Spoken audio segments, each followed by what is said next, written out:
मेहकर तालुक्यातील जिल्हा परिषद शाळा सारशिव येथील प्रलंबित प्रश्नांवर प्रशासनाकडून वारंवार निवेदने, पाठपुरावा आणि दिलेल्या आश्वासनानंतरही कोणतीही ठोस कारवाई न झाल्याने पंकज वाघ, प्रवीण राजगुरू व मनीष जाधव यांनी 22 जुलैपासून मेहकर पंचायत समिती कार्यालयासमोर बेमुदत अर्धनग्न आंदोलन सुरू केले आहे। आंदोलकांनी शिक्षकांवरील BLOची अतिरिक्त कामे कायमस्वरूपी कमी करावीत, सारशिव जिल्हा परिषद शाळेसाठी स्वतंत्र शिक्षक तातडीने नियुक्त करावा, तसेच शाळेभोवतीचे अतिक्रमण त्वरित हटवावे अशा प्रमुख मागण्या केल्या आहेत। यापूर्वी गटविकास अधिकारी, गटशिक्षण अधिकारी, तहसीलदार, जिल्हा परिषद बुलढाणा व जिल्हाधिकारी यांना निवेदन देऊन 15 दिवसांची मुदत देण्यात आली होती।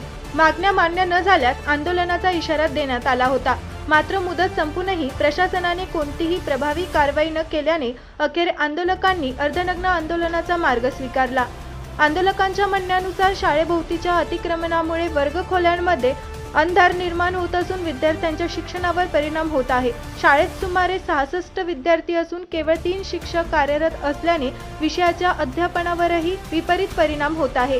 दरम्यान आंदोलनामुळे पंचायत समिती परिसरात लक्ष वेधले गेले असून प्रशासनाने तातडीने दखल घेऊन सकारात्मक निर्णय घ्यावा, अन्यथा आंदोलन अधिक तीव्र करण्याचा इशारा आंदोलकांनी दिला आहे। आंदोलनकर्ते पंकज वाघ, प्रवीण राजगुरू, मनीष जाधव।